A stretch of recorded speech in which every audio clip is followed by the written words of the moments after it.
कुर्सियां खाली हो गई हैं। अगर आप हजरात को कोई तकलीफ ना हो तो आप हजरात अंदर तशरीफ ले आए। एक बार और दुरूद शरीफ पढ़ लें। अल्लाहुम्मा सल्ली अला सय्यदना मौलाना मुहम्मदिन मदनी जुदुल करम मौली बारिक वसल्लम सलातो व सलामन अलैका या रसूलुल्लाह सल्लल्लाहु तआला अलैहि वसल्लम। हजरत मोहतरम, अल्लाह रब्बुल इज्जत का ये लाख लाख शुक्र एहसान है कि उसने हमें और आपको इंसान बना करके इस दुनिया में पैदा फरमाया है।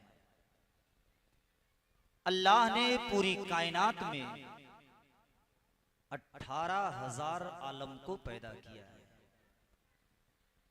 और इन 18,000 आलम में अल्लाह ने बेशुमार मखलूकात को पैदा किया है। आप कभी रात की तारीकी में बैठ करके गौर करें और सोचें कि अगर हमारा और आपका पैदा करने वाला रब चाहता तो हमें और आपको जानवर बना के भी वो पैदा कर सकता था। अगर वो चाह लेता तो कीड़े मकोड़े की शक्ल में भी वो दुनिया में भेज सकता था। लेकिन ये उस रब का बहुत बड़ा एहसान है कि उसने हमें और आपको अशरफुल मखलूकात बनाया और अल्लाह ने हमें और आपको इंसान बना के इस दुनिया में पैदा फरमाया। तो एक तो अल्लाह तबारक व तआला का एहसान ये है कि उसने हमें और आपको इंसान बनाया और इंसान बनाने के साथ साथ उस रब का एहसान अजीम ये है कि उसने हमें और आपको ईमान की दौलत अता फरमा करके मुसलमान बनाया है। आज पूरी दुनिया में तकरीबन 206 ममालिक पाए जाते हैं।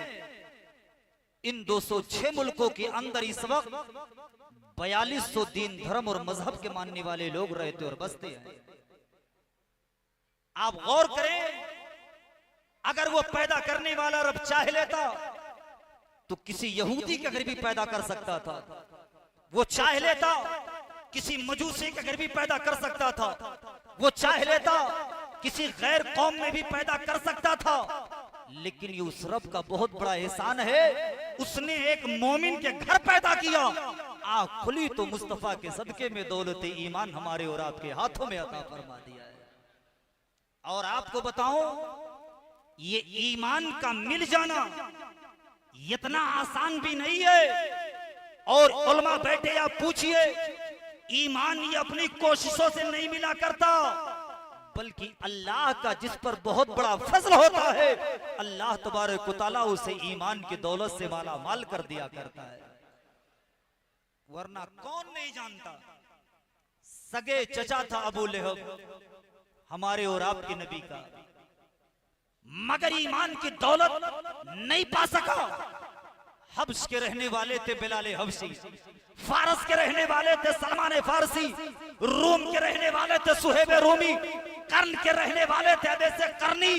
अल्लाह तबारक व तआला ने इन्हें ईमान की दौलत से माला माल फरमा दिया है।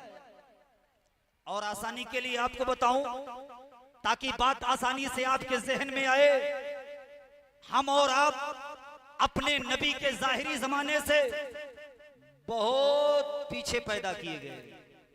तकरीबन 1400-1450 साल के बाद नबी के जाहिरी जमाने के बाद हम दुनिया में आए। हमने नबी को नहीं देखा, सहाबा से मुलाकात नहीं हुई, ताबईन इज़ाम को नहीं देखा। बहुत पीछे बज़ाहिर पैदा किए गए, देखा कुछ नहीं है। या तो किताबों के अंदर पढ़ा है या अपने उलमा की ज़बानी सुना है, देखा नहीं है। मगर आओ रात की तारीकी में बैठ करके अपनी किस्मत का जायजा लो और उस दौर के काफिरों को देखो। मक्कतुल मुकर्रमा की सरजमीन है, नबी करीम सल्लल्लाहु अलैहि वसल्लम की बारगाह में हबीब यमनी नाम का एक शख्स आता है और आने के बाद कहता, मोहम्मद अगर आप अल्लाह के सच्चे रसूल हैं तो ये 14वीं का चांद चमक रहा है, तोड़ करके 2 टुकड़े कर दीजिए, मान लूंगा कि आप अल्लाह के नबी हैं। मेरे आका ने खुदा की दी हुई ताकत से अपने नूरानी उंगली का इशारा किया तो चांद फटा, 2 टुकड़ों में फटा। एक पहाड़ के इस तरफ है, एक पहाड़ के इस तरफ है। मक्का वालों ने अपनी आंखों से देखा, अबू जहल ने अपनी आंखों से देखा, मगर देख करके ईमान ना ला सका। 1400 साल के बाद पैदा होने के बावजूद आज किताबों में पढ़ करके अपने उलमा से सुन करके अल्लाह ने मुस्तफा के मोजज़े पर ईमान लाने की तौफीक अता फरमा दी है। या रसूल अल्लाह, जिंदाबाद जिंदाबाद। अल्लाह यही अबू जहल है, मुट्ठी बंद करके आका की बारगाह में आया और आने के बाद कहता, मोहम्मद अगर आप अल्लाह के सच्चे नबी हैं तो बताइए मेरी बंद मुट्ठी में क्या है। मेरे आका अगर चाहते ना तो बड़ी आसानी से बता देते तेरी मुट्ठी में कंकर है, चाहते तो बता देते तेरी मुट्ठी में पत्थर है, मगर वो नबी जानते थे बता दूंगा इसकी मुट्ठी में कंकर है तो अभी फौरन कह देगा कि जब उठा रहा था तो आप कहीं से देख रहे थे। इसलिए आका ने नहीं बताया, बल्कि जब अबू जहल ने कहा मेरी मुट्ठी में क्या है बताइए, आका फरमाते अबू जहल मैं बताऊं तेरी मुट्ठी में क्या है, या जो चीज तेरी मुट्ठी में है वो बताए कि मैं कौन हूं, मैं कौन हूं। अच्छा, अबू जहल बड़ा खुश हो गया, वो तो जानता था कंकर लेकर के आया हूं, वो तो जानता था पत्थर लेकर के आया हूं, और कंकर कभी बोला नहीं करते हैं, पत्थर कभी गुफ्तगू नहीं करते हैं, मगर उस अबू जहल को ये पता नहीं था यही वो मुस्तफा है जिनके सदके में अल्लाह ने जमीन का फर्श बिछाया है, यही वो मुस्तफा है जिनके सदके में आसमान का सामियाना लगाया है, यही वो मुस्तफा है जिनके सदके में सूरज को पैदा किया गया है, यही वो मुस्तफा है जिनके सदके में चांद पैदा किया गया है। अल्लाह ने इतनी बड़ी कायनात अगर बसाई है तो मुस्तफा के सदके में बसाई है। अगर मुस्तफा का इशारा हो जाए तो अल्लाह कंकरों को कुव्वते गोयाई अता फरमा सकता है। अबू जहल ने कहा था मोहम्मद अब आप मत बताइए मेरी मुट्ठी में क्या है, जो चीज मेरी मुट्ठी में है वो बताए कि आप कौन है। मेरे आका खुदा की दी हुई ताकत से अबू जहल की बंद मुट्ठी की तरफ इशारा किया। अबू जहल की कैद में कंकरियों ने कलमा पढ़ा, अशहदु अल्ला इलाहा इल्लल्लाह व अशहदु अन्ना मुहम्मदन अब्दुहु व रसूलुहु, और नबी के नबूवत की गवाही दी। मगर बंद मुट्ठी में कंकरियों को कलमा पढ़ता हुआ देख करके अबू जहल ईमान ना ला सका, अबू जहल को ईमान की दौलत ना मिल सकी। ऐ अहड़ी के खुशअकीदा सुन्नी मुसलमान हो, मैं तुमसे कहना चाहता हूँ अबू जहल ने चांद को टुकड़े होता भी देखा था, उसी की मुट्ठी में कंकरियों ने कलमा पढ़ा था, मगर अबू जहल को ईमान की दौलत ना मिल सकी। 1400 साल के बाद पैदा होने के बावजूद किताबों में पढ़ करके अपने वलमा से सुन करके हमें अल्लाह ने मुस्तफा के मोजिज़े पर ईमान लाने की तौफीक अता फरमा दी है। इससे पता यह चलता है ईमान अपनी कोशिशों से नहीं मिला करता है, बल्कि अल्लाह का जिस पर फजले खास होता है अल्लाह उसे ईमान की दौलत से माला माल फरमा देता है। नारे तकबीर, नारे रिसालत, जश्ने ईद मिलादुन नबी हजरत अल्लामा मौलाना ताहिर हुसैन साहब किबला, नारे तकबीर, नारे रिसालत। बहुत खूब हजरत, माशाअल्लाह। तो अल्लाह तबारक व तआला का बेपनाह एहसान कि उसने हमें और आपको इंसान बनाया, और इंसान के साथ साथ अल्लाह ने मुसलमान बनाया, ईमान की दौलत अल्लाह ने अता फरमाई। लेकिन आज के पुरफतन दौर में जो सोचने और समझने की बात है वो ये है कि अल्लाह ने मुसलमान बना के हमें और आपको आजाद पैदा नहीं किया। हम आजाद नहीं पैदा किए गए कि दुनिया में आने के बाद हम जो चाहे अपनी मर्जी से खा ले, जो चाहे अपनी मर्जी से पी ले, जो दिल कहे वो पहन ले, जहां तबीयत कहे वहां चले जाए। नहीं मेरे भाई, बल्कि मुसलमान होने के नाते अल्लाह तबारक व तआला ने मुसलमान बनाया, तो मुसलमान बना के अपने रसूल के शरीयत का एक दायरा, अपने रसूल के शरीयत की एक बाउंड्री हमारे और आपके लिए मुकर्रर कर दिया और बता दिया दुनिया में मुसलमान सब कुछ नहीं खा सकता है, मुसलमान वही खा सकता है जो मुस्तफा की शरीयत खाने की इजाजत देगी। मुसलमान सब कुछ नहीं पी सकता है, वही पिएगा जो मुस्तफा की शरीयत पीने की इजाजत देगी। मुसलमान सब कुछ नहीं पहन सकता है, वही पहनेगा जो नबी की शरीयत पहनने की इजाजत देगी। और मुसलमान हर जगह नहीं जा सकता है, मुसलमान वहीं तक जा सकता है जहां तक नबी की शरीयत जाने की इजाजत देगी। पता क्या चला? पता ये चला एक मुसलमान अगर दुनिया में आया है तो जिंदगी अपने तबीयत के हिसाब से जीने के लिए नहीं, जिंदगी मुस्तफा के शरीयत के हिसाब से जीने के लिए पैदा किया।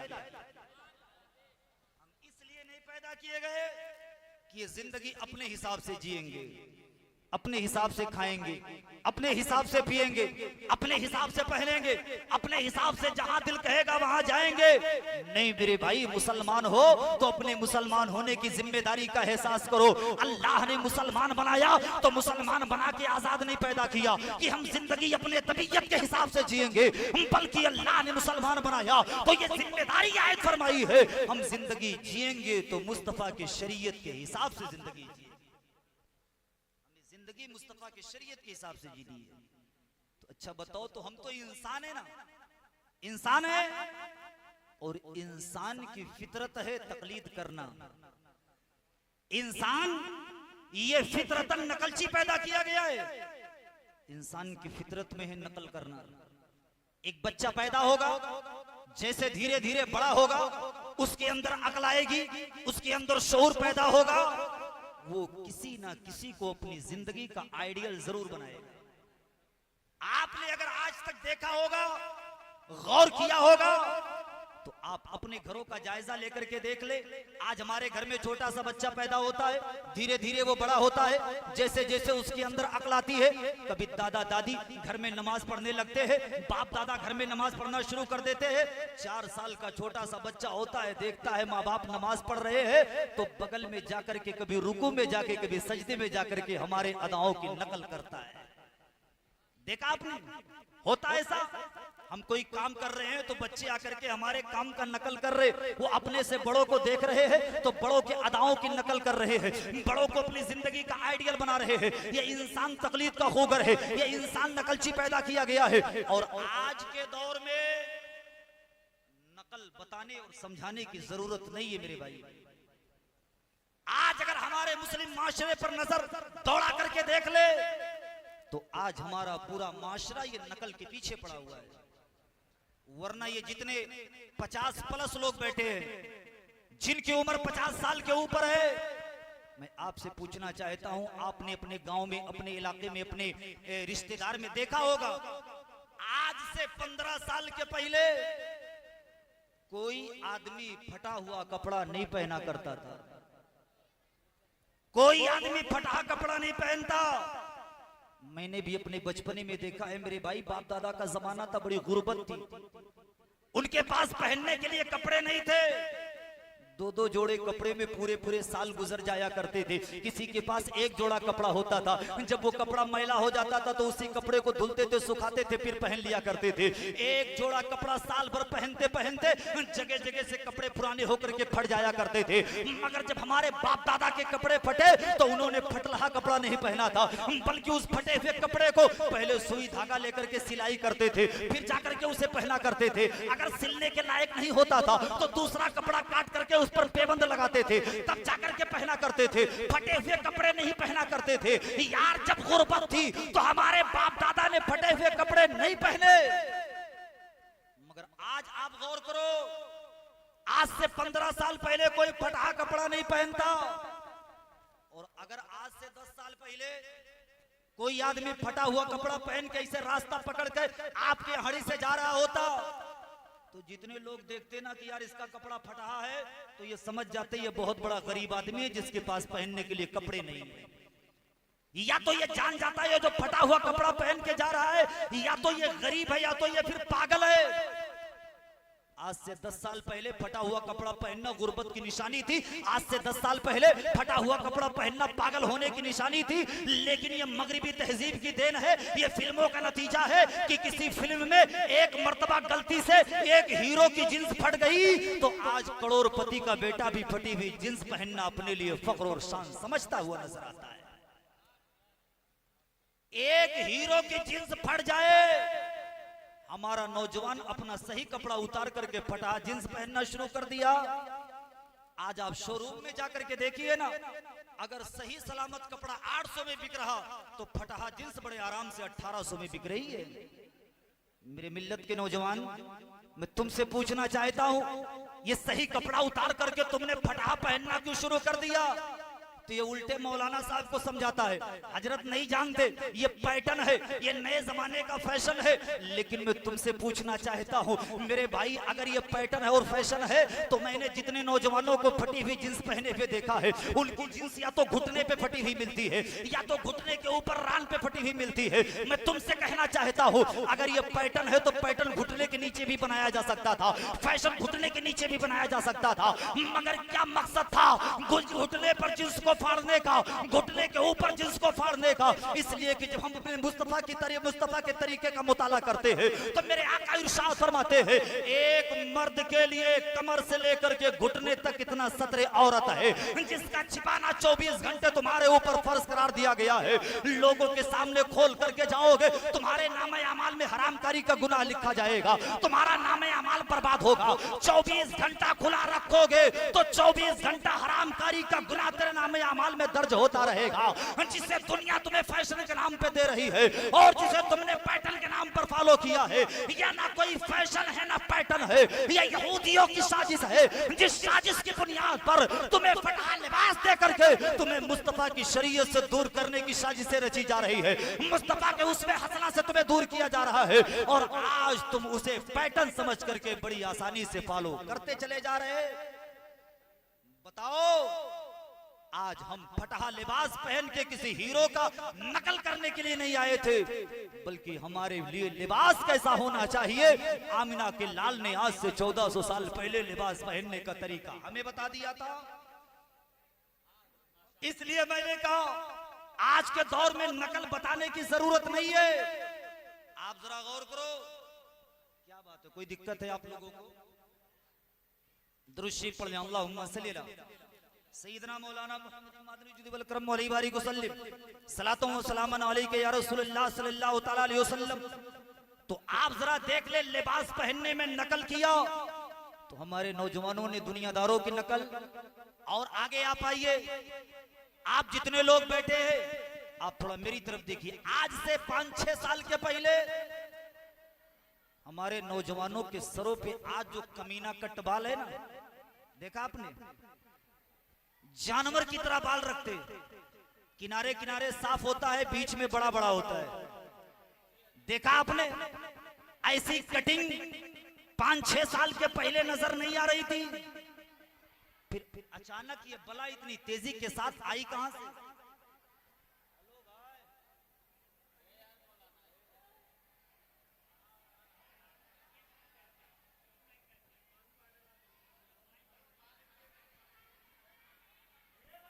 जल्दी कर मेरे भाई।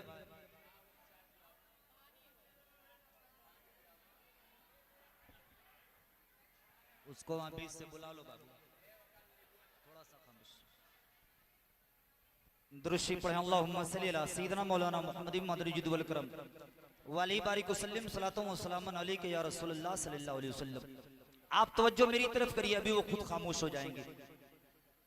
मैं अर्ज ये कर रहा था, आज से 5-6 साल के पहले ये जानवरों की तरह बाल रखने वाले नहीं थे, बालों की कटिंग इस अंदाज में नहीं होती थी। फिर बताओ अचानक ये बला कहां से आई? कहां से आई? आज 5 साल का लड़का उसको लेकर के सैलून की तरफ चल कि चल बाबू तेरा बाल कटा दे, तो भी कहता अब्बा हम हनी सिंह की तरह कटवाएंगे। नहीं कहता? मैं आपसे पूछता, ये हनी सिंह किस जानवर का नाम है? फिल्मों में काम करने वाला एक नचनिया जिस तरीके पे बाल कटवा ले, उसका तरीका इतनी तेजी के साथ वायरल हो कि बड़ी आसानी के साथ चंद सालों में पूरी दुनिया में फैल जाए। एक नचनिया जिस तरीके का बाल रख ले, आज हमारा नौजवान उसके बाल की तरह अपना बाल बना ले, उसके स्टाइल पे अपना बाल कटवा ले। मगर जब मुहर्रम का महीना आए तो नारा लगाए हुसैन आजम का दामन नहीं छोड़ेंगे, रबीउल अव्वल का महीना आए तो नारा लगाए नबी का दामन नहीं छोड़ेंगे। ऐ हुसैन आजम के नाम का नारा लगाने वालों, मेरे मिल्लत के नौजवान, मैं तुमसे पूछना चाहता हूँ, क्या आज तक तूने पता किया, क्या आज तक तुमने अपने इमाम से पूछा, क्या आज तक तुम उलमा की बारगाह में आए और आने के बाद पूछा कि मौलाना साहब ये बताइए, मेरा हुसैन जब करबला के मैदान में 72 कुर्बानियां दे करके नाना मुस्तफा की शरीयत बचा करके हम तक पहुंचाने का काम कर रहा था, तो करबला के मैदान में हुसैन आजम के सर पे किस स्टाइल का बाल था, मेरे आका हुसैन की हेयर स्टाइल क्या थी? अगर आज तक नहीं पता किया तो मत करना मेरे भाई। आज के बाद जब भी सैलून की तरफ जाना तो अपने इमाम का हाथ चूमना और चूमने के बाद पूछना, हजरत ये बताइए मेरा हुसैन जब करबला के मैदान में गया था और दीन इस्लाम की हिफाजत के लिए कभी 18 साल के जवान का जिगर दे रहा था, कभी 6 महीने मासूम का गला दे रहा था, कभी औनो मोहम्मद जैसा भांजा दे रहा था, कभी अब्बास अलम बरदार का बाजू दे रहा था, कभी भतीजे कासिम की जवानी लुटा रहा था, कभी 72 कुर्बानियां करबला के मैदान में दे करके दीन इस्लाम की हिफाजत कर रहा था, तो मेरे आका हुसैन के सर पे किस स्टाइल का बाल था? यहाँ इमाम से पूछना, वहां सैलून में जाना तो कह देना, आज से मेरा बाल किसी नचनीहे के तरीके पर नहीं कटेगा, मेरा बाल कटेगा तो मेरे आका हुसैन के तरीके पर कटेगा। यार हुसैन की सुन्नत समझ करके बाल कटा ले, मिंबर पे बैठ करके कह रहा हो तुझे बाल रखने का शौक भी पूरा होगा और हुसैन की सुन्नत अदा करने के सदके में अल्लाह तुझे सवाब भी अता फरमाएगा।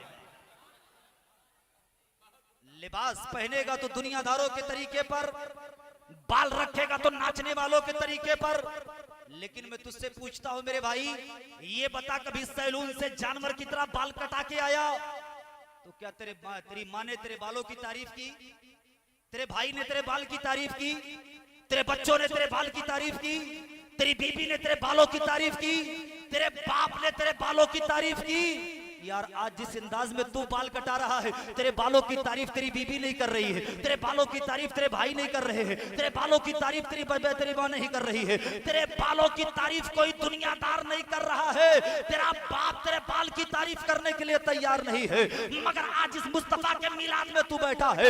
आज से 1400 साल पहले मेरे आका ने जिस अंदाज में बाल रखा था, उनके बालों की तारीफ कोई दुनियादार नहीं कर रहा है, उनका पैदा करने वाला परवरदिगार कर रहा है। और खुदा कुरान में इरशाद फरमाता है, वद्दुहा वल्लैलि इज़ा सजा, महबूब कसम है तेरे चेहरे वद्दुहा की और कसम है तेरे वल्लैल जुल्फों की, जिस मुस्तफा के जुल्फों की कसम खुदा कुरान में इरशाद फरमाता हो, आज उस मुस्तफा की जुल्फों को छोड़ करके हमने नजनियों का तरीका अपना रखा है।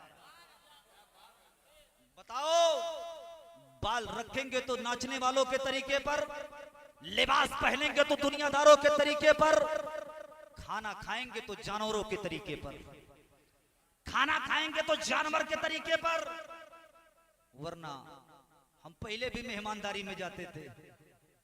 अपने बचपने में भी देखा गया, जब हम किसी के घर मेहमान बन के जाते थे या बारात लेकर के जाते थे, तो जब हम उसके घर पहुंचते थे ना, तो इज्जत के साथ हमको बिठाता था, इज्जत के साथ बिठाता था, जमीन पर ही बिठाता मगर इज्जत से बिठाता। बिठाने के बाद ला करके प्लेट हो या परई हो ला करके हमारे सामने रखता था, रखने के बाद उसमें खाना निकालता था, हम अदब के साथ इज्जत के साथ बैठ करके खाना खाते थे। जमाने ने तरक्की किया, हमें जमीन से उठाया, कुर्सियों पर बिठा दिया, अब भी कुछ अदब बाकी था। हम कुर्सी पे बैठ गए, टेबल पे खाना लग गया, हम निकालते रहे, खाते रहे, निकालते रहे, खाते रहे। लेकिन पिछले साल 2 साल से बंबई से एक बला चल करके आई है, जिसका नाम आज लोगों ने फैशन के तौर पर बफर सिस्टम रख दिया है कि नहीं है? का बफर सिस्टम? हमारा यही मुसलमान भाई 50 किलोमीटर दूर बारात लेकर के जाता है, मेहमान बन करके जाता है। जब ये गया मेहमान बन करके, मेरे भाई तू मेहमान था, वो मेजबान था, होना तो ये चाहिए था, तुझे इज्जत के साथ बिठाते, बिठाने के बाद तेरे सामने खाना लेकर के आते, निकाल निकाल करके तुझे अदब के साथ खिलाते। लेकिन नहीं, तू 50 किलोमीटर दूर बाराती बन करके गया, मेहमान बन करके गया था, उसने तेरे हाथ में एक प्लेट थमा करके तुझे भिखारी बना दिया। अब तू भिखारी की तरह प्लेट लेके दौड़ रहा है, खाना पकाने वाले ने लगा दिया। एक 70 साल के बूढ़े से मैंने पूछा, बाबा ये बफर सिस्टम समझ में आया? तो कहा हजरत समझ में आया। मैंने कहा क्या? तो कहा पहले जमाने में हम लोग जब बैल रखते थे, बैल पहले हाँ हौदी में सानी वगैरह गोज लेते थे, भूसा डालते थे, घास डालते थे, खरी वगैरह उसमें लगा देते थे। जब हौदी में पूरा सानी तैयार हो जाता था तब बैल खोलते थे, वो आता था हौदी पे खड़े खड़े खा लेता था। आज दुनिया ने उसी को बफर सिस्टम बना दिया है। इंतजाम करने वाले ने सारे खाने पका करके एक एक टेबल पे ले जा करके लगा दिया है। ये गया था मेहमान बन करके, इसके हाथ में प्लेट थमा करके इसको भिखारी बनाया। अब ये प्लेट लेके दौड़ रहा है, प्लेट लेके भाग रहा है, अपने हाथों से निकाल रहा है, अपने हाथों से खा रहा है, घूम घूम के खा रहा है। अच्छा ताज्जुब और बताऊं आपको, 50 किलोमीटर दूर मेहमान बन के गया, अपने हाथ से निकाल के खाया खुश है, चल के खाया खुश है, दौड़ के खाया खुश है। मगर जब बारात से वापस आया दूसरे दिन आड़ी की सरजमीन पर पहुंचा, सुबह उठा चला गया खेत में काम करने के लिए। 8 बजे से लेके 12 बजे तक खेत में काम करता रहा और काम करके घर वापस आया और आने के बाद कहा बेगम मैं काम करके खेत से वापस आ गया, जरा मुझे खाना ला करके दे दो। बीबी कहती है पका के रखा है, जाके निकाल के खा लो। तो पहले उसको मारेगा 20 लाठी, पहले उसकी पिटाई करेगा, कहेगा मैं खेत से काम करके आ रहा हूं, खाना मांग रहा, तो कहती निकाल के खा लो। मैं तुझे कहना चाहता हूं मेरे भाई, अपने घर के अंदर अपने बीबी के सामने, अपने बच्चों के सामने अगर निकाल करके खाना खाने हुए तुझे शर्म महसूस होती है, तेरी इज्जत कम हो रही है, तुझे अपना इंसल्ट हो रहा है, तो पता अपने घर में अपने बच्चों के सामने, अपने बीबी के सामने जो काम करते हुए तुझे गैरत महसूस हो रही है, फिर ये 500 लोगों के बीच में वही काम करते हुए तुझे शर्म क्यों नहीं आ रही है? 500 लोगों के बीच में वही काम करके आ रहा है, 500 लोगों के बीच में चल चल के खा रहा है। मेरे भाई जरा बता तो सही, तो खाना खाएगा तो जानवरों के तरीके पे खाएगा, पानी पिएगा तो जानवरों के तरीके पर पिएगा। मैं तुझसे कहना चाहता हूँ ये इंसान तकलीद का खोगर है, ये इंसान नकलची पैदा किया गया है। अल्लाह तबारक व तआला ने हमारी फितरत में नकल दी है, मगर नकल तो दिया है, मगर किसी दुनियादार का मुहताज बना के नहीं भेजा था। अल्लाह तबारक व तआला ने हमें पैदा करने से पहले अपने रसूल की 63 साल जिंदगी हमारे और आपके लिए आइडियल बना करके दे दिया, हमारे और आपके लिए नमूना बना करके दे दिया और बता दिया है मुसलमानों अगर नकल करना है तो किसी दुनियादार की नकल ना कर, नकल करना है तो अहमद मुख्तार की जिंदगी की नकल कर ले, नकल करना है तो दुनियादार की नकल ना कर, नकल करना है तो मदीने के ताजदार की जिंदगी की नकल कर ले। इसलिए कि दुनियादार की नकल करके जिंदगी गुजारेगा तो दुनिया भी तबाह बर्बाद होगी, आखिरत भी तबाह बर्बाद होगी। आमिना के लाल की जिंदगी की नकल कर ले, तेरी दुनिया भी कामयाब हो जाएगी और तेरे आने वाले कब्र हश की जिंदगी भी कामयाब हो जाएगी। हम किसी दुनियादार के मुहताज बना के नहीं पैदा किए गए, ये तो हम खुद मुहताज बन गए। हमारे लिए तो हमारे रसूल की 63 साल जिंदगी ये नमूना बना के दी गई थी कि हम जिंदगी के जिस मोड़ पे चाहें अपने नबी की जिंदगी का मुताला कर ले। हमें लिबास कैसा पहनना है, मुस्तफा ने आज से 1400 साल पहले लिबास पहन करके बताया था। हमें बाल कैसे रखने हैं मुस्तफा ने बताया था, हमें खाना कैसे खाना है मुस्तफा ने बताया था, हमें पानी किस अंदाज में पीना मुस्तफा ने बताया था, हमें शादी ब्याह कैसे करनी है मुस्तफा ने बताया था। यार इस्तिंजा खाने में जा करके किस तरीके पर इस्तिंजा करके हमें पाक होना है, जिस मुस्तफा ने इस्तिंजा खाने में हमें इस्तिंजा करने का तरीका बताया हो, बताओ उस मुस्तफा ने जिंदगी के कौन से मोड़ पे हमें जिंदगी गुजारने का तरीका नहीं बताया? हर तरीका बताया, अपने बचपने से लेकर के जवानी तक और जवानी से लेकर के अपने बुढ़ापे तक हमें जो भी काम करनी है, अगर आप जानते हैं तो अल्लाह का शुक्र अदा करें, नहीं जानते हैं तो इन उलमा के करीब आए और कोई काम करने से पहले पूछिए मौलाना साहब फला काम करने जा रहे हैं, बताइए इस काम को करने का मेरे मुस्तफा ने कौन सा तरीका बताया है। उलमा आपको बताएंगे ये काम मुस्तफा ने इस अंदाज में किया है, हमें करने का हुक्म दिया है। फिर मेरे भाई उस काम को मुस्तफा की सुन्नत समझ करके करना शुरू कर दो, इंशाअल्लाह कम टाइम में कम खर्चे में उससे बेहतर काम भी हो जाएगा। और काम अगर मुस्तफा की सुन्नत समझ करके कर रहे हो तो अल्लाह उस काम करने पर तुम्हें सवाब भी अता फरमाता नजर आएगा, तुम्हें काम करने पर भी सवाब मिलेंगे। लेकिन आज तो हमने कदम कदम पे मुस्तफा जाने रहमत का तरीका छोड़ा है। मगर जब मुसलमान होते, मुसलमान है काम करेंगे दुनियादारों के तरीके पर और मारे जाएंगे तब, काटे जाएंगे तब, कहेंगे मौलाना साहब मुसलमान है इसलिए मारे जा रहे, मुसलमान है इसलिए काटे जा रहे, मुसलमान है इसलिए सताए जा रहे। नहीं मेरे भाई, हम मुसलमान होने के नाते नहीं सताए जा रहे हैं। हमने इस्लाम की 1400 साल तारीख पढ़ी है। यही वो मुसलमान है 313 की शक्ल में बद्र के मैदान में उतर जाता है तो अल्लाह इसकी मदद के लिए आसमान से फरिश्तों की जमात भेज दिया करता है। हम मुसलमान है इसलिए नहीं मारे जा रहे हैं, बल्कि अल्लाह ने मुसलमानों को वक़ार अता फरमाया था। दुनिया में किसी कौम की मां ने ऐसा दूध नहीं पिलाया था जो मुसलमानों के नजरों में नजरें मिला करके चंद मिनट बैठ करके गुफ्तगू भी करने के लिए तैयार हो जाता। मगर हम जब तक मुसलमान थे दुनिया हमारे कदमों में झुक रही थी।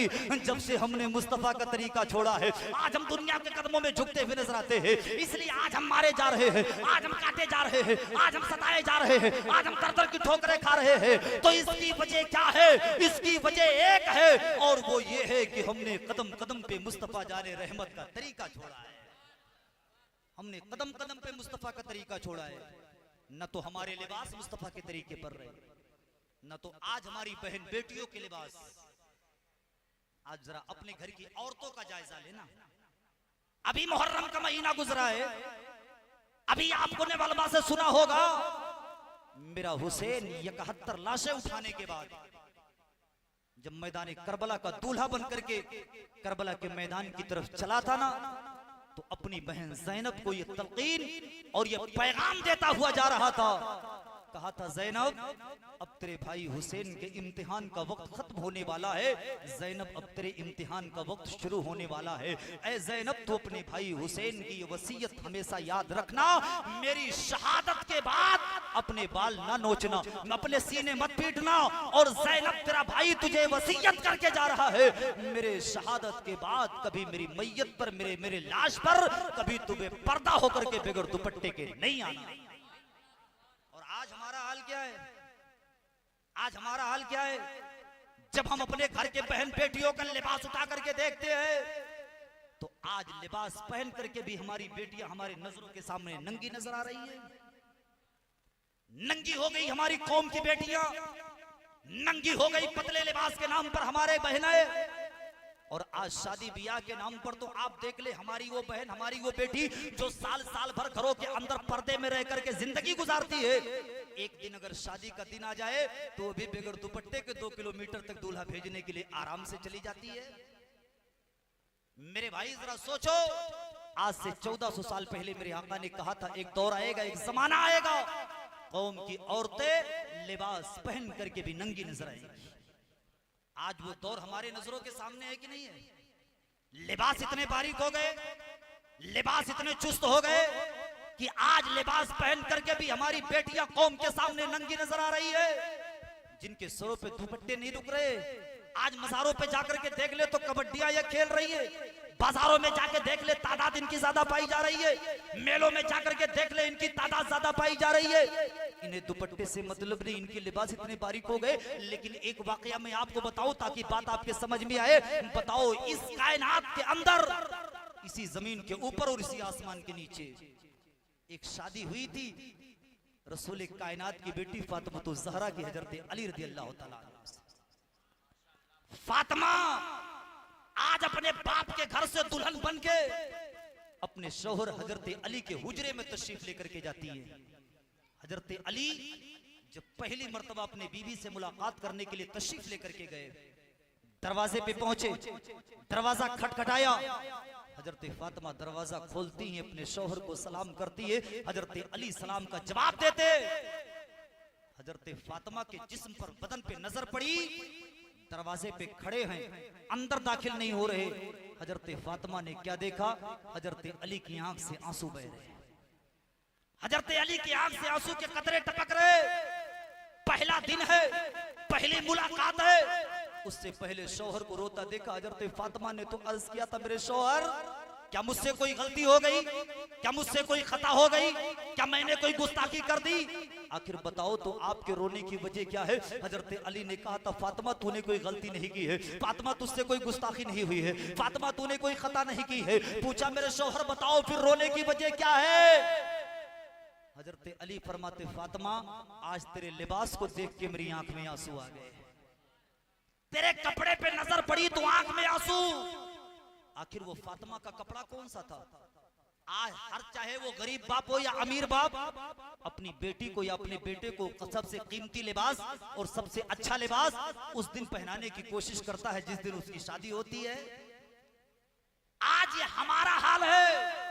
और फातिमा कसम खुदा की उस रसूल की बेटी है जो आका फरमाते हैं अगर मैं चाह लूं तो मेरे पीछे पीछे सोने के पहाड़ चलेंगे, जिन्हें अल्लाह ने दोनों जहान के खजानों की चाबियां दी है। आज उस रसूल की बेटी दुल्हन बन के गई है। शौहर पहली मुलाकात से पहले अपनी बीबी के कपड़े को देख करके रो रहा है। हजरत फातिमा ने कहा था मेरे शौहर रोने की वजह क्या है? अली ने कहा था फातिमा तेरे कपड़े देख के मेरी आंख में आंसू आ गए हैं। हजरत फातिमा का वो लिबास कौन सा था? मौरखीन ने लिखा है जिस लिबास में फातिमा दुल्हन बन करके गई थी उस लिबास में 16 जगहों या 17 जगहों पर पेबंद लगे हुए थे। यही पेबंददार लिबास देख के अली की आंख में आंसू आ गए थे। मगर मेरे भाई फातिमा जिस लिबास में दुल्हन बन करके गई थी उसमें 17 जगहों पर पेबंद जरूर लगे थे, मगर उस फातिमा के पर्दे का आलम ये था। आला हजरत फरमाते हैं जिनका आंचल न देखा मोह महर ने उसने लताफत पे लाखों सलाह। फातिमा के कपड़े में 16 जगहों पर पेबंद लगे थे, मगर जब पर्दा करने पर आई थी तो ऐसा पर्दा किया था, ऐसा पर्दा किया था जिनके बाल को न चांद की चांदनी ने देखा था न सूरज की रोशनी ने देखा। वाह बेशक सुभान अल्लाह सुभान अल्लाह। यही वो फातिमा है जिनके बारे में आका इरशाद फरमाते मेरी बेटी फातिमा ये जन्नती औरतों की सरदार है।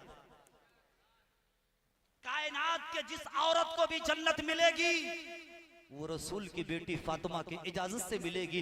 ऐ मेरी बहनों, अगर आज तुम्हारे सरों पे दुपट्टे नहीं ठहर रहे हैं, आज अगर तुम्हें बारीक लिबास पसंद आ गया है, आज अगर पर्दे से तुम्हारा दिल घबरा रहा है और आज अगर पर्दा तुमने इस्लाम के पर्दे को छोड़ा है तो सुनो कल जब तुम मैदान महशर में जाओगी तो फातिमा का सामना होगा। वो फातिमा तुम्हारा दामन पकड़ करके तुमसे जरूर सवाल करेगी। ऐ मेरे अब्बा हुजूर का कलमा पढ़ने वाली मेरी कनीजों ये बताओ एक मैथी की चादर सूरज से पर्दा करके तुम्हें पर्दे का पैगाम दे करके आई थी, तुम खुले बाल बाजारों में क्यों टहल रही थी? तुम खुले सरमाजी मेलों में क्यों टहल रही थी? और तुम मरहना बदन मजारों पे कबड्डियां क्यों खेल रही थी? बताओ उस मैदान महशर की तपती हुई घड़ी में फातिमा के सवालों का जवाब तुम्हारे पास क्या होगा? एक तरफ हमारे घर की बेटियां बिगड़ रही, एक तरफ हमारा नौजवान दुनियादारों के चक्कर में बिगड़ रहा।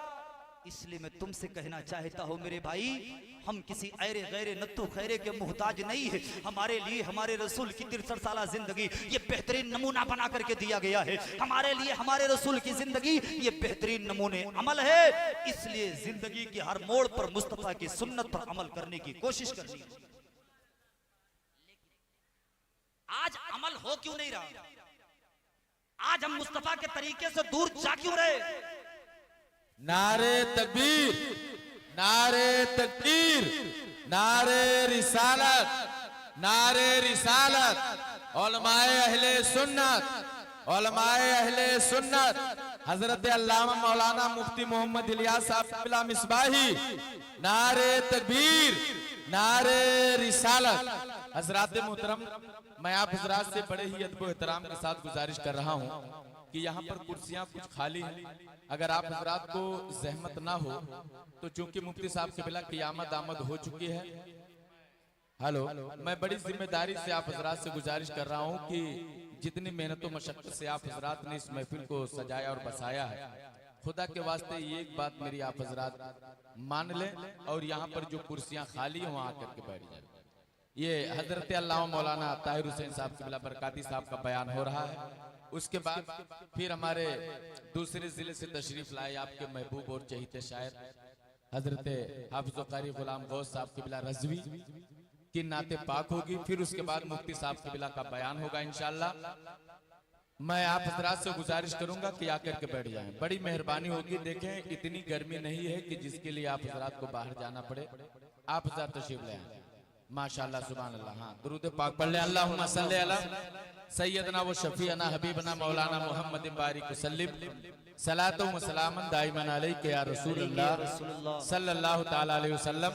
नबी और आले नबी पर एक बार और मोहब्बत के साथ दुरूद पाक पढ़ लें।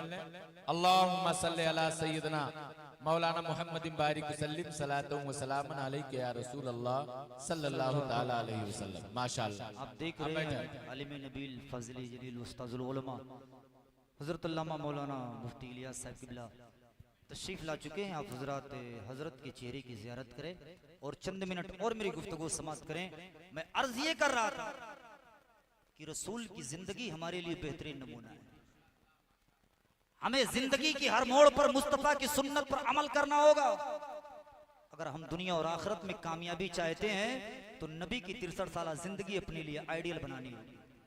लेकिन आज हम मुस्तफा की जिंदगी से दूर गए क्यों? इसलिए कि आज हमने मुस्तफा की जिंदगी को पढ़ना छोड़ दिया। आज हमने अपने नबी की सीरत का मुताला करना छोड़ दिया। आज तो हम दुनियादारों के चक्कर में पड़ गए। आज हम दुनियादारों के चक्कर में पड़ गए। अखिलेश यादव के बाप का नाम क्या है? 95% मुसलमान जानता है। 95% मुसलमान जानता है। राहुल गांधी की मां का नाम क्या है? 95% मुसलमान जानता है। तुम्हारे नबी के दादा और दादी का नाम क्या है? 5% मुसलमान भी नहीं जानता है। तुमने नबी की तारीख छोड़ के दुनियादारों को पढ़ना शुरू कर दिया। मेरे भाई, आज उस मुस्तफा की तारीख को पढ़ो। मैं बड़ी जल्दी से दो बातें आपको समझा के बात खत्म करूं। आज हम मुस्तफा की जिंदगी से दूर गए क्यों? इसलिए कि आज हमने मुस्तफा की सीरत को पढ़ा नहीं। दुनिया का एक दस्तूर है, दुनिया का एक तरीका है कि आज अगर कोई हमसे मोहब्बत करता है ना तो हम उससे मोहब्बत करते हैं। आज अगर कोई हमसे प्यार करता है तो मुझसे प्यार करते हैं। कोई हमारी इज्जत करता है तो हम उससे उसकी इज्जत करते हैं। मेरे भाई, एहसान का बदला एहसान होता है, प्यार का बदला प्यार होता है, इज्जत का बदला इज्जत होता है। तो बताओ, अपने मुस्तफा की 63 साल जिंदगी का मुताला करके देखो, क्या उस मुस्तफा से ज्यादा भी कायनात में किसी ने हमसे मोहब्बत किया है? क्या किसी ने उस मुस्तफा से ज्यादा मोहब्बत किया हमसे? कोई नहीं कर सकता, कर ही नहीं सकता। इसलिए कि मुस्तफा की 63 साल जिंदगी का जब हम मुताला करते हैं तो पूरी 63 साल जिंदगी में अगर सबसे ज्यादा रो करके आंसू बहा के रब्बे हबली उम्मती की दुआएं की है तो अपने गुनहगार उम्मतियों के लिए किया है। और ये तो पैदाइश के बाद, मैं आपको बताऊं, हम और आप तो नहीं, हमारे बाप हजरत आदम भी पैदा ना हुए थे उस वक्त मुस्तफा जाने रहमत हमारे लिए बख्शिश की दुआएं कर रहे थे। हजरत अल्लामा मोइनुद्दीन काशफी रहमतुल्लाह ताला अलैह अपनी किताब मुआरजुन नबुव्वा सफा नंबर 344 और 45 पर एक वाकया नकल फरमाते हैं कि अल्लाह तबारक व तआला ने कायनात को पैदा करने से 9 लाख साल पहले अपने नूर से अपने हबीब के नूर को पैदा फरमाया। हमारे और आपके नबी का नूर पैदा हुआ और फिर इस मुस्तफा के नूर ने रब की बारगाह में 2 रकात नमाज अदा की। मुस्तफा के नूर ने उस वक्त या तो पैदा करने वाला खुदा या पैदा होने वाला नूर मुस्तफा, इसके अलावा कुछ नहीं। मुस्तफा के नूर ने रब की बंदगी करना शुरू की, 2 रकात नमाज पढ़ना शुरू किया। तो कैसे पढ़ा? हमारी तरह नहीं। हमको 2 रकात नमाज पढ़नी हो तो 2 मिनट, बहुत आराम से पढ़ ले तो 5 मिनट, और बहुत ज्यादा खुशू के साथ शुरू कर दे तो 10 मिनट। बताओ, आज की तारीख में कोई 2 रकात नमाज 10 मिनट से ज्यादा पढ़ता देखा आपने किसी को? मेरे भाई, हम 2 रकात नमाज पढ़े तो 10 मिनट। मुस्तफा के नूर ने रब की बारगाह में 2 रकात नमाज की नियत मादी बंदगी शुरू की तो 2 रकात नमाज पढ़ने में 20,000 साल लग गया। 20,000 साल का अरसा गुजर गया।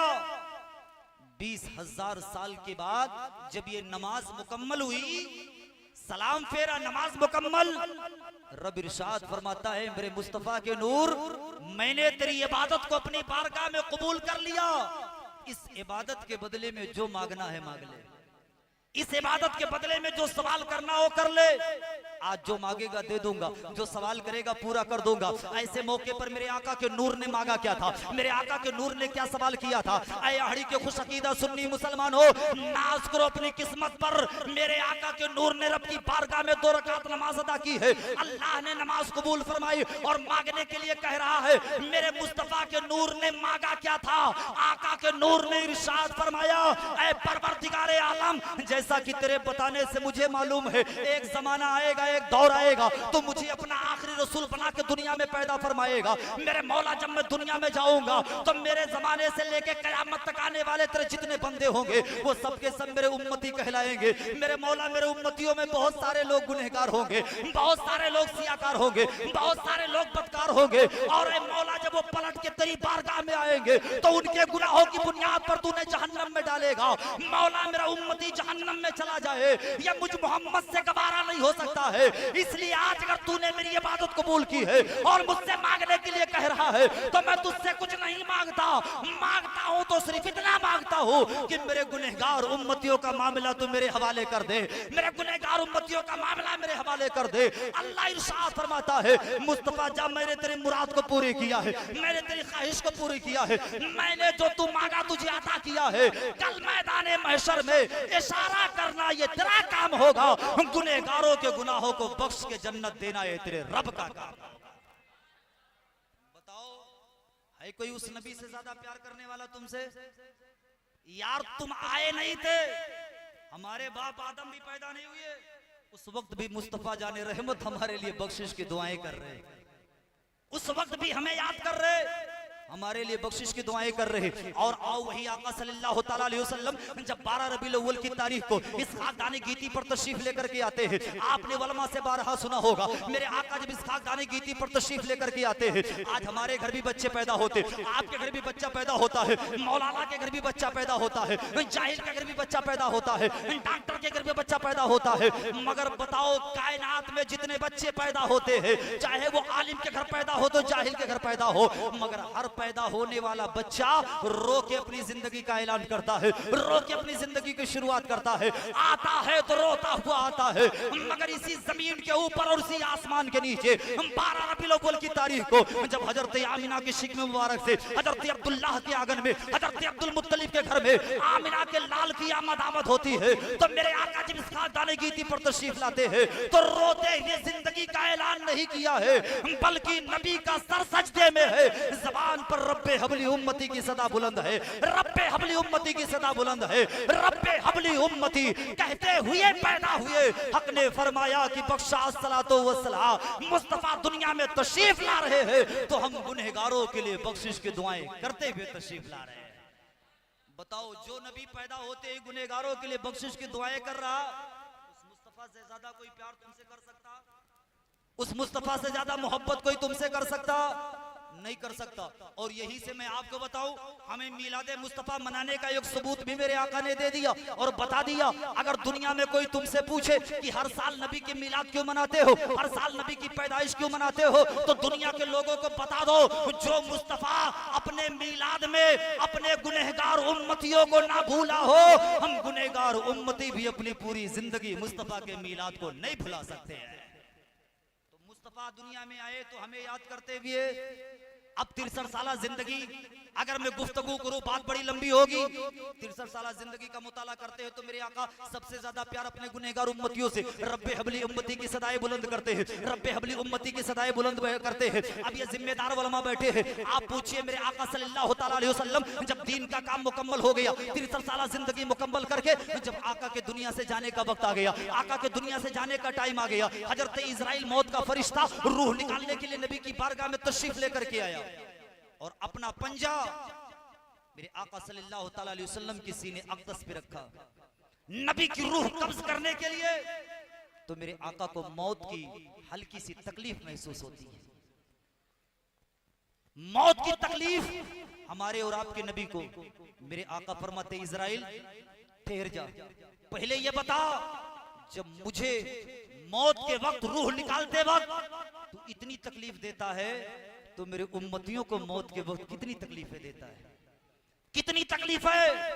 हजरत इजराइल ने कहा था या रसूल अल्लाह अगर आपके उम्मतियों की तकलीफ को करोड़ों हिस्सा कर दिया जाए उसमें से एक हिस्सा तकलीफ भी आपको नहीं दी जा रही है। या रसूल अल्लाह जितनी तकलीफ आप महसूस कर रहे हैं इससे तो करोड़ों दर्जा ज्यादा आपके उम्मतियों को मौत के वक्त तकलीफ दी जा रही है। इतना सुनना था आका बेकरार हो जाते हैं, दुनिया से तशरीफ ले जा रहे हैं, हजरत इजराइल मौत का फरिश्ता रूह निकाल रहा है, ऐसे मौके पर आका फरमा रहे हैं आज सारी तकलीफ मुझ मोहम्मद के सीने पे ला करके डाल दे, इसलिए कि मेरा सीना वो सीना है जिसने वही इलाही का बोझ बर्दाश्त किया है। मेरा सीना वो सीना है जिसने नुज़ूल कुरान का बोझ बर्दाश्त किया है। मेरा उम्मती बड़ा नरमो नाजुक है, उसका सीना बड़ा नरमो नाजुक है, वो मौत की तकलीफ बर्दाश्त नहीं कर पाएगा। इसलिए क़यामत तक मेरे उम्मतियों को जितनी तकलीफ देनी है, आज सारी तकलीफ मुझ मोहम्मद के सीने पे डाल दे, मगर मौत के वक्त मेरे उम्मतियों को तकलीफ नहीं देना। मेरे भाई जरा गौर करो, जो नबी दुनिया से जा रहा हो, हमारे मौत की तकलीफ अपने सीने पे बर्दाश्त करना तो गवारा कर ले, मगर मौत के वक्त एक उम्मती को तकलीफ हो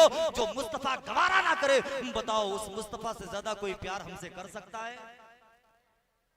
नहीं कर सकता।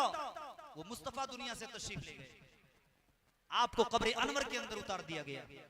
हजरत कुसुम इब्न अब्बास का बयान है, फरमाते हैं जब नबी को कब्र अनवर में लेटाया, चेहरे से कफन हटाया ताकि सहाबा आखिरी मर्तबा नबी के चेहरे का दीदार कर ले। कहते जब कफन हटाया तो क्या देखा, मेरे आका कब्र अनवर में लेटे मगर नबी के दोनों होंठ हिल रहे। कहते मैं कब्र के अंदर गया, धीरे धीरे कान लाजले जाकर के नबी के होंठ के करीब किया तो मैंने क्या सुना, मेरे आका कफन में लिपटे हुए कब्र अनवर में लेटे हैं, होंठ हिल रहे हैं। जब मैं कान करीब लेकर के जाता हूं तो सुनता हूं मेरे आका की जबान पर रब्बे हबली उम्मती की सदाएं बुलंद हो रही है, रब्बे हबली उम्मती की सदाएं बुलंद हो रही है। यार तुम्हें एहसास ये दिलाना चाहता हो, हम दुनिया में नहीं आए थे तो आका हमारे लिए बख्शिश की दुआएं कर रहे थे। नबी दुनिया में खुद आ रहे हैं तो हमारे लिए बख्शिश की दुआएं करते हुए आ रहे हैं। 63 साल जिंदगी रब्बे हबली उम्मती की सदा बुलंद करते रहे। दुनिया से जा रहे हैं तो हमारे मौत की तकलीफ अपने सीने पे बर्दाश्त कर रहे हैं, कब्र अनवर में लेटे हैं तो रब्बे हबली उम्मती की सदा बुलंद कर रहे हैं। बताओ उस मुस्तफा से ज्यादा प्यार कोई तुमसे कर सकता है? तो बताओ जब मुस्तफा ने हमसे इतना प्यार किया तो हमें मुस्तफा से प्यार करनी चाहिए कि नहीं? प्यार का बदला प्यार, मोहब्बत का बदला मोहब्बत। तो हम आपसे पूछना चाहते हैं मेरे भाई, चंद मिनट में आपसे एक सवाल कर लूं, दो सवाल कर लूं ताकि आपके मोहब्बत का पता चल जाए। जब मुस्तफा ने इतना प्यार किया हमसे तो हमें मुस्तफा से प्यार करने हैं, तो बताओ हम अपने नबी से कितना प्यार करते हैं? अभी अगर बताना हो आपको तो कहोगे मौलाना साहब ये नबी की मिलाद तो इसीलिए रचाए है कि हम नबी से प्यार करते हैं। 12 रबीउल अव्वल को घर सजाते हैं, नबी से प्यार करते हैं, जुलूस निकालते हैं, नबी से प्यार करते हैं, नारा लगाते हैं, नबी से प्यार करते हैं। लेकिन ये स्टेज पर जिम्मेदार उलमा बैठे हैं, मैं आपकी मोहब्बत का एक इम्तिहान लूं कि सिर्फ नारे लगाना, मिलाद करना, झंडे लगाना, जुलूस निकालना, गलियां सजाना, यही मोहब्बत रसूल की अलामत नहीं है। आका फरमाते हैं कुर्रतो ऐनी फिस्सलात, मेरे आंखों की ठंडक नमाज में है। आका फरमाते जब मेरा उम्मती नमाज पढ़ता है तो मेरी आंखों को ठंडक मिलती है। मेरे आका फरमाते अस्सलातु मेराजुल मोमिनीन, नमाज ये मोमिनों की मेराज है। आका फरमाते हैं अस्सलातु इमादुद्दीन, नमाज ये दीन का सुतून है। मेरे भाई जिस रसूल ने 63 साल जिंदगी रो रो करके हमारे लिए बख्शिश की दुआएं की हो, आज सीने पे हाथ रख करके बताओ क्या 5 वक्त की नमाज पढ़ करके हम मुस्तफा की आंखों को ठंडक पहुंचाने की कोशिश भी करते कि नहीं करते? आज तो मस्जिदें सुनी नजर आ रही है, मस्जिद तो बना ली पल भर में। ईमा के हरारत वालों ने मन अपना पुराना पापी था, बरसों में नमाजी बन न सके। नारे लगाना हो तो हमसे ज्यादा नारा कोई नहीं लगा सकता है, दावे करने हो तो हमसे ज्यादा दावा मोहब्बत रसूल का कोई नहीं कर सकता है। मगर मस्जिदों में जाकर के जब नबी के मोहब्बत को सबूत देना हो तो आज हमारी पेशानियों से सजदे की तड़प बाकी ना रही। बताओ क्या हम 5 टाइम का नमाज पढ़ के मुस्तफा की आंखों को ठंडक पहुंचाते कि नहीं पहुंचाते? अगर नहीं पहुंचाते मेरे भाई तो अहद करो, सोचो मौत ये गुजरने वाली एक एक रात और गुजरने वाला एक एक दिन, एक एक घंटा, एक एक मिनट, एक एक सेकंड हमें हमारी मौत के करीब लेकर के जा रहा है। क्या वक्त नहीं आया हमें अपनी मस्जिदों में जाके सजदे करने के? क्या वक्त नहीं आया हमें नमाजों से अपनी मस्जिदों को आबाद करने का? आज दुनिया तो तुम्हारे पीछे पड़े तुम्हें मिटाने की कोशिश कर रही है। आज हम नमाजी ना बन सके, हमारी पेशानियों में सजदे की तड़प बाकी ना रही। आज हम सिर्फ दावा करते हैं नबी से मोहब्बत का। और एक इम्तिहान, अगर आप नबी से मोहब्बत करते हो तो आका फरमाते ये दाढ़ी मेरी सुन्नत है। आका फरमाते ये दाढ़ी मेरी सुन्नत है। और वही नबी इरशाद फरमाते जब कोई मेरा उम्मती अपने दाढ़ी पर अस्तुरा चलाता है या कैंची चलाता है तो वो अस्तुरा अपनी दाढ़ी पर नहीं, मेरे सीने पे चलाता है, मेरे सीने पे चलाता है। ऐ नबी से जबान से मोहब्बत के दावे करने वालों, मजलिस खत्म होगी, अपने अपने बिस्तरे पे जाना तो अपने सीने पे हाथ रख करके सोचना, जिस मुस्तफा ने तुमसे इतनी मोहब्बत किया, रो रो के तुम्हारे लिए अल्लाह की बारगाह में बख्शिश की दुआएं की है, हम हफ्ते में उस रसूल के सीने पे कितनी मर्तबा अस्तुरा चला के, उस रसूल के कलेजे पर कितनी मर्तबा हम छुरा घोंप करके हम और आप उन्हें तकलीफ देने की कोशिश करते हैं। तुमने क्या क्या तकलीफ है इन दाढ़ी के चंद बालों से, तुम्हें क्या तकलीफ है तुम्हें? तुमने नबी की सुन्नतों को अपने हाथों से पामाल कर दिया, अपने हाथों से तुमने उसको मिटा दिया। मेरे भाई आखिरी बात सुन ले, बात अपनी खत्म करता। ये दाढ़ी है क्या? दाढ़ी क्या है? ये इस्लाम की एक निशानी है।